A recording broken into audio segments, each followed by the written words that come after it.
Guys, and once again welcome to another video of Crack It YouTube channel, and today we are going to crack the second semi-final. My goodness, it's a mouth-watering final because the unbeaten Pakistan, who is on a roll, and this Australian team, no one has ever gave them a chance, to be honest. Even in our group review we rated them little below South Africa, but they somehow find some edge ahead in the net run rate, and they finally made it their way to the semi-final. So credit to Australia, but can they stop this unstoppable Pakistan? We will see with the stats and conclude. Here with the first scenario where Pakistan bowling, Australia batting. 48-1, 51, pretty much balanced. 74 for 3, 70 for 3, tie, can't pick up a winner. 57 for 2, 53 for 2 in the death overs. When Pakistan bowls, Australia bats, I think it's pretty much imbalanced. You can't pick a winner here. Can we see the other scenario, how it goes? This is where Australia bowls and Pakistan bats. 44 for 2, 44 for 1. And this is where the importance of Babar Azam and Rizwan comes into play, because they lay the foundation, and they lay the foundation very strong. So anytime whoever comes in the middle, whether it is Asif Ali or Mohammad Hasif or Shoaib Malik, can accelerate at any given time. So that's a luxury that not much teams in the World Cup had it. And this is the very important scenario in this phase. Australia gives 66 runs, but they take 4 wickets in the middle, and none of the semi-final teams takes 4 wickets. Something really we need to think about it. But Pakistan scores 74 runs and they only lose 2 wickets. So this is a very cracker of a contest, because Australia seems to be having a perfect bowling attack for a middle overs, and Pakistan seems to have the perfect batting in the middle over. 55 for 2 in the death overs when they bowl, 57 for 3 in the death overs when they batting. Seems to be, when this scenario seems to be like, most of the time in Australia's favor, but we never know what will happen. And we'll see how the other figures.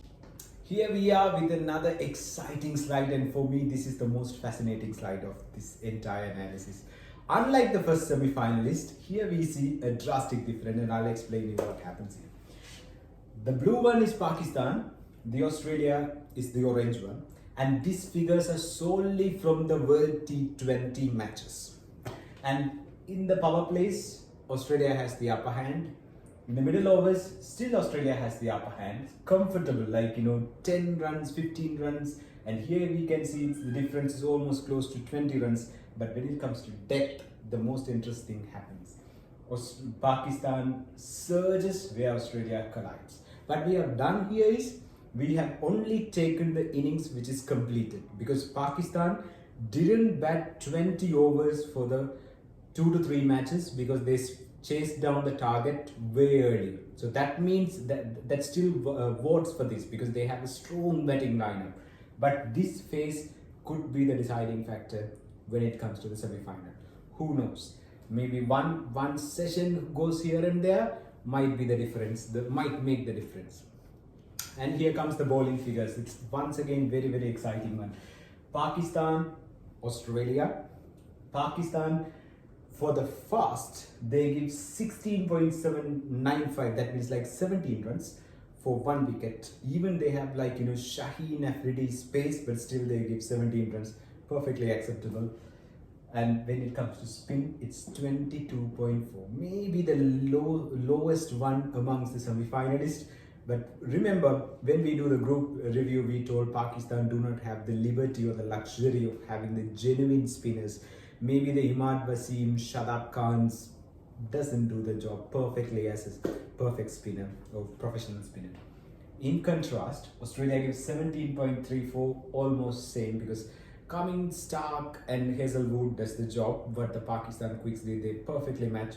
But here the most important thing, as we highlighted, Australia takes more wickets in the middle over than any of the semi-finalists.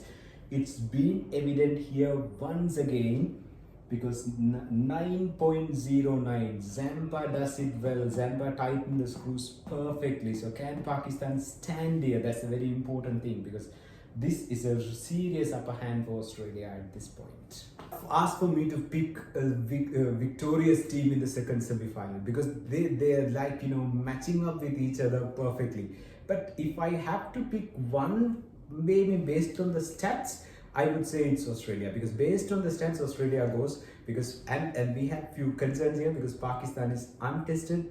Their top order has been firing it everywhere.